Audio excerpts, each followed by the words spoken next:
Magandang hapon mga kabay. Meron po tayong approve ngayon mga kabay. Ayan po. Bali ito yung ni-repair ko nung in-estimate ko nung nakaraang linggo mga kabay. Ayan. Ito po yung number niya mga kabay. Job order number 39098. Ayan. 39098. Ayan.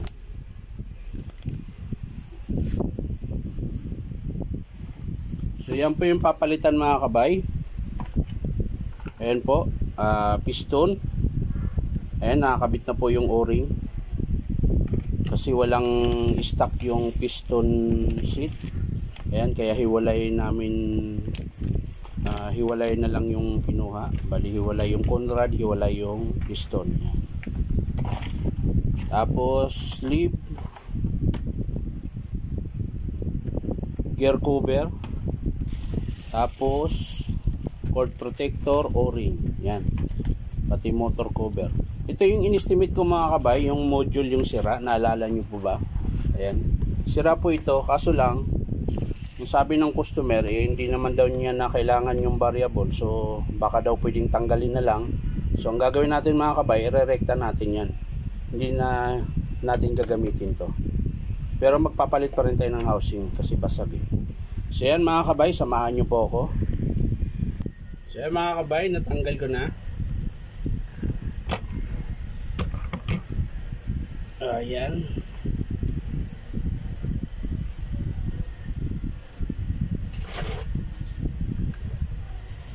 Natanggal ko na.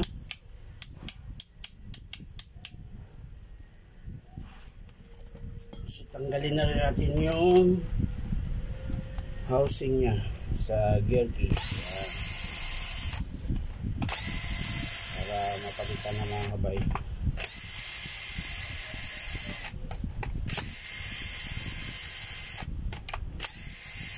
Para magmukhang bago naman siya kahit hindi bago. Ayan.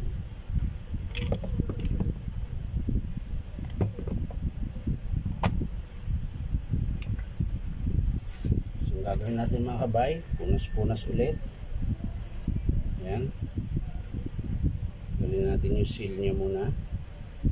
At ating pupunasan. Ayan.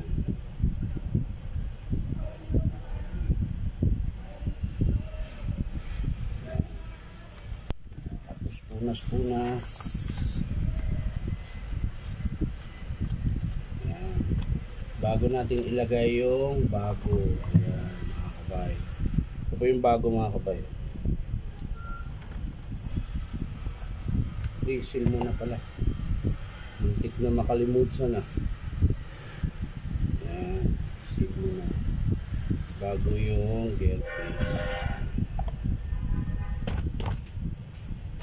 So yan na mga kabay. Kakabit natin ulit yung screw. Ayan. Piraso ba? 5 screw mga kabay. Ayan. So balik natin. Dating gawin.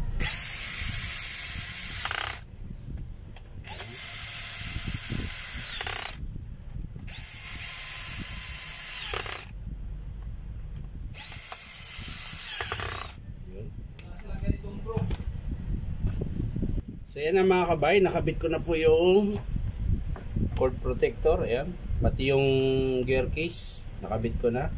So babalik natin tong handle mga kabay. Tanggalin lang natin itong tali-tali dito. At parang hindi ko gusto yung kaya pala nakatali dahil wala na siyang screw. Ayun. So yun yung dahilan kung bakit tinalian. So gagawin na lang natin ng paraan mga kabay. Ayan.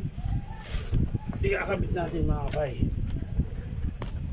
So yan ang mga kabay, nalinis ko na po yung lagayan. Ayan, malinis na po lahat. Ayan, nilinis ko na rin. Pati ito mga kabay, ayan, malinis na rin yan. Tsaka syempre dito, ayan, malinis na po yan. So, pwede na natin ilagay yung connecting rod. Ayan, ito po yung bago mga kabay na connecting rod. Hindi lang siya assembly mga kabay. Dahil wala pong stock yung naka-assembly type. So ito hiwalay ito mga kabay. Ayan. So ito po yung bago mga kabay. Ito po yung luma na naputol. Ayan. Ayan. Putol po yan. Tsaka nadurog din po yung connecting rod niya. Ayan po yung connecting rod niya. Oh. Ayan. Durog na po yung connecting rod. So yan. Ipapalit natin mga kabay yung bago. Nandiyan na po yung o-ring. Okay na.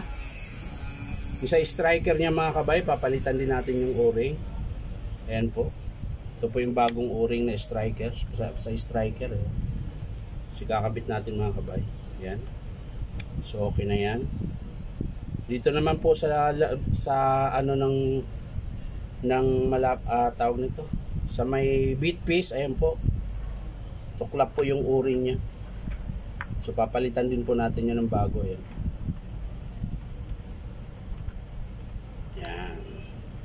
Dito naman po sa loob ng cylinder, bali hindi ko na to pinalitan mga kabay. Ayan yung o-ring dito sa loob. Kasi buo pa naman, tsaka yung sa labas. Ayan. So okay na mga kabay, pwede na natin itong ikabit dito. Ayan, kailangan lang natin ng grasa mga kabay. Ayan.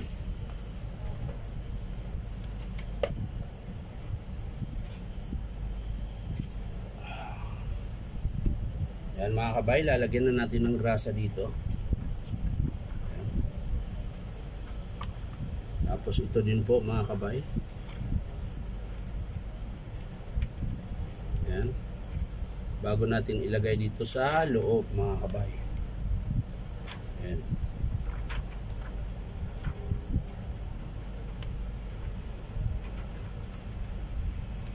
Ayan. So nalagay na mga kabay. Ayan. Ayan po yung tsura niya. Tsura niya mga kabay. Ayan sa loob. Ayan.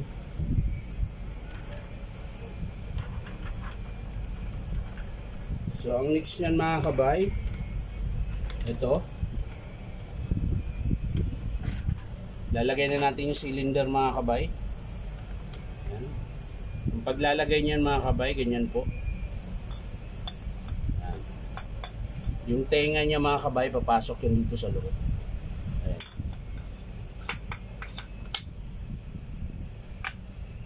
Ayan. Ganun po yung itsura niya. Tapos dito sa loob, ayan. So papasok na natin yung, teka lang mga kabay. May tinik ka. Kulit naman ito. Yun nga, may tinik nga mga kabay. Hindi ko na malayan. Hindi ko na malayan na ako pala'y masusugatan na. Yun, wala na mga kabay.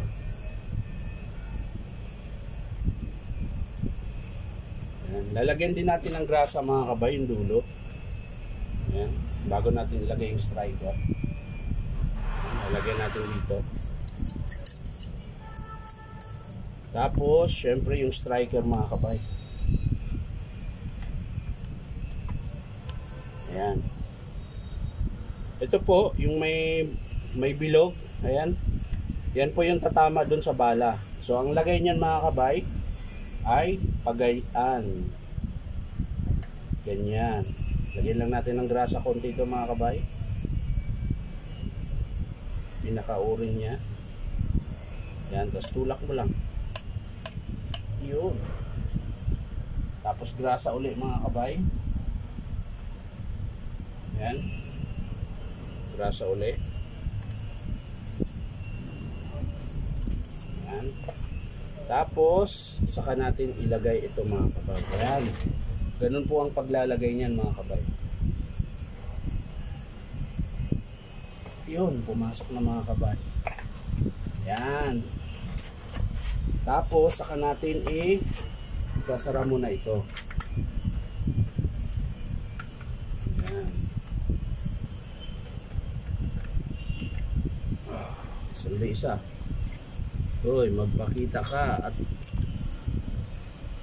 at ako'y napapagod na. Diba, nawawala pa yung isa, Brad. Ayun, yung dancer pala nakakabit. So, higpitan natin mga kabay. Medyo hindi kita dahil mataas eh. Ayan. Higpitan natin ng maigi. Ayan. Tapos kabila din.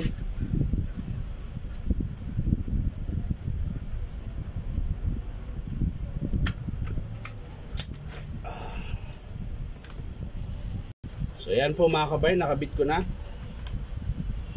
Bali yung dulo naman mga kabay, ito.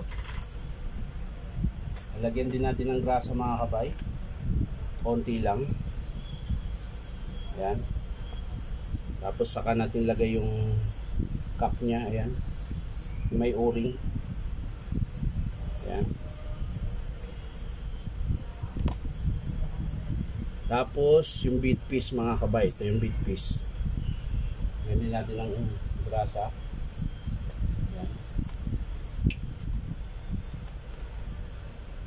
Tapos, lalagay na natin mga kabay ito. Lagyan din natin ng grasa mga kabay.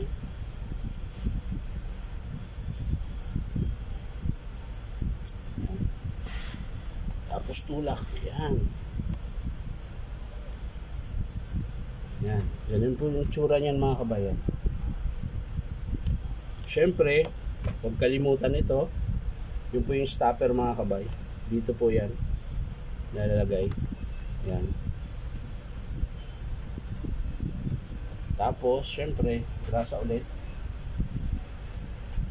Lalagay mo dito. Yan. At saka mo siya isara.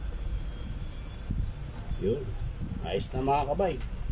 So, i-screw na natin to mga kabay.